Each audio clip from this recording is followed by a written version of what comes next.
So 10 seconds to answer. And then so the first one's from Green, and he wants to know how you came up with the name Third Eye Blind. So there you go, like that. Hi Green. We came up with it. It was vodka. It's vodka. This is a great one. Actually, I really like this one. Austin wants to know, how do you stay on top of music and keep relevant with your music? Because I mean, you guys have had some of the most, your music really hits the soul of so many people. I mean, the lyrics are amazing.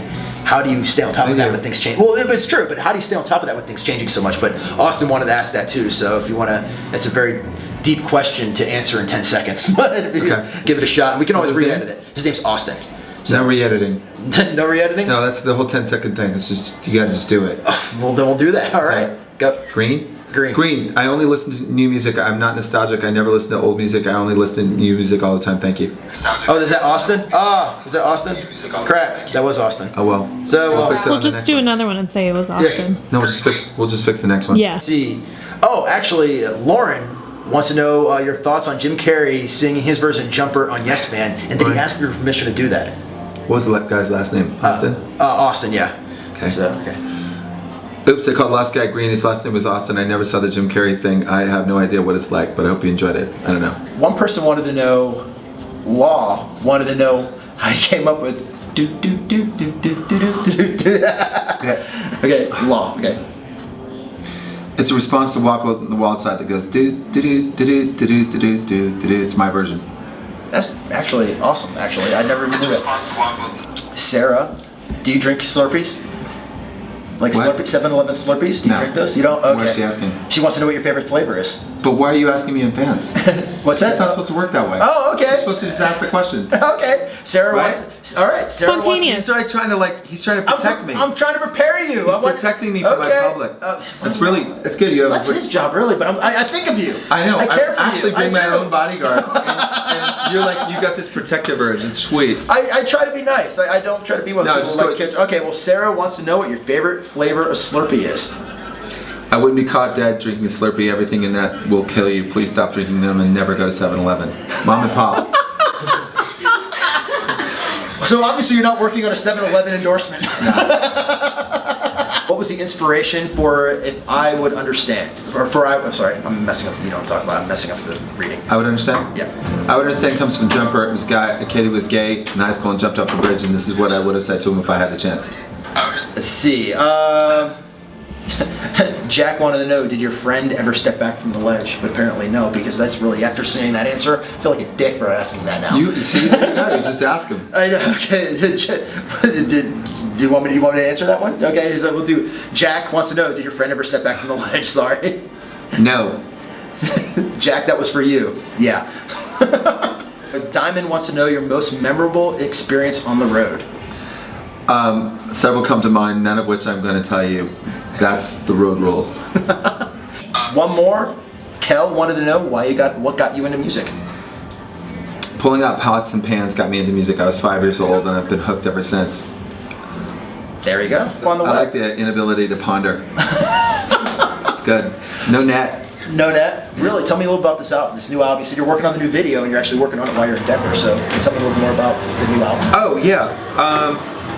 Well, let's see. I'm here in Fort Collins because you guys are playing my song, and I really appreciate it. And we're making more videos for more songs. Okay. And we shot one that's kind of like a horror movie, and it's for a song called "Get Me Out of Here," which is kind of like a rock opera, and it's a song that won't get played on the radio. So, which is really great because they don't play 5.5-minute songs on the radio. Not anymore now. So it totally frees us up to do whatever we want. So we're making a video that would never, ever, ever get played on MTV. That's pretty cool. So you can really put your heart and soul into it then. Just really, what's the message behind it? I don't really think that there's a message. I think it's more just kind of like, it's more kind of like a lot of mother. It's kind of more like that. That's awesome. So yeah, it's like I really like the Rocky Horror Picture Show. Oh, it's one of my favorite movies. I don't really know what the message is behind that. I think the up thing that you sent is really the message behind it. It's kind of like, yeah, you're not supposed to do that, so we put that in the video. we're having a hoot. I'm It's a lot really of looking fun. for. Where did you film? It doesn't do any harm. No. Where'd you film? Where'd you shoot the video? We shot it in LA. We shot it over several different days and locations. It's kind of like it's quite a juggernaut, really. So it's really like, I mean, what's the plan for Third Eye Blind over the next year and everything? Is it just, are you guys officially going on tour? What are you guys up to? Well, we finished our tour that we did this summer, Okay.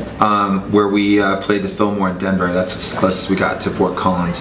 And then we're going to go out again for some late summer fall festivals here, and then we're going to put out vinyl, and then we're going to put out a little EP. Oh, nice. And we're going to tour again November in Europe, February in Asia, and then we'll be back doing sort of a second round of headlining shows in the spring Nice. in the US. So it's a busy time for us. Yeah. And then in between we're like recording more songs and doing more videos and doing radio station visits like this one. So I want to go back to one of those other questions we asked. Sure. Mostly about where do you guys get your inspiration for songs? Because for me is... You want the 20-second answer? I want the 20-second answer for this one, exactly. Sure. Because really, I mean, when you look back to like Jumper and all the songs that you've had, I mean, really, you guys are the soundtrack of alternative 90s, which is, for me, the time I grew up with. We're making a big announcement coming up here soon about some things that really fit into that. But you guys were... I mean, you really were, and I'm so... I don't know. Every time I hear your songs, I get emotional. So I'm just wondering, where do you get that inspiration for all that music? I don't know. Probably like repressed childhood trauma that manifests itself into dysfunctional relationships. Do you want to get more into that? I mean, I can help Not you really. with those. I can really help you like drive those out. Get a whole nother album. No, that's just kind of like that's as That's probably as honest Really? an answer as I want to give. That was really my answer. I think No, you just that's did well, awesome. yeah. I thought there might have been a little bit more. It's like, but I mean, because it's true. Like I mean, inspiration for songs? well, yeah, but you said the thing about like with the Jumper or the Step by from Ledge, Yeah. how those were connected and everything, because you knew somebody who was gay, who was having a hard time. I mean, that's deep, and it really hurts you. It really hits. Well, the tone with that. it's just being vulnerable to life, and then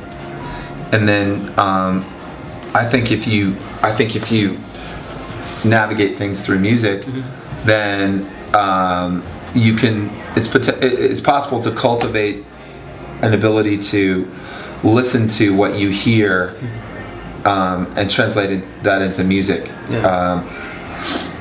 And that's kind of what I do. I think I write from like a lonely place. Okay. And when things are going really well, I'm kind of sitting alone, and I just kind of hear. I hear something and then I play it back. Okay. So it's almost like I hear it in my head. But the other part of the time, it's just a slog, and it's just work and like a lot of self-recrimination and procrastination, things like that. And then I try to surround myself with really good people, and for the first time, I think in my whole career, I've been able to do that now with the kind of people who we have in our band and our crew, and it's a really happy bunch, and they're very aspirational. They really want to make it happen and show up for that moment, when that collective moment when music happens. We find that to be special. I thought it was kismet today. I was telling Colin, I was like, I actually rappelled down a 7-story building in earlier this morning downtown, and when I got up to the ledge, I started thinking, step back from the ledge, my friend. And I should, and I did, and I went over. I did go over the ledge, and it was really emotional for me. But then whenever I found Sounds like out a tale to tell. but whenever I heard like the actual meaning behind the song, I was like, oh, I'm such an ass. I really felt that way. But thank you so much for coming out. I really appreciate it. It's so awesome. We've done. This is the 11th Untapped show, like one of these acoustic things we've done in the last like 5 months, and this without a doubt was the biggest response we've gotten from any of our listeners. Oh, wow. It has been just the Facebook, the YouTube responses, like the calls, the phone lines. It's been nuts. I'm really flattered. I marvel at Third Eye Blind fans.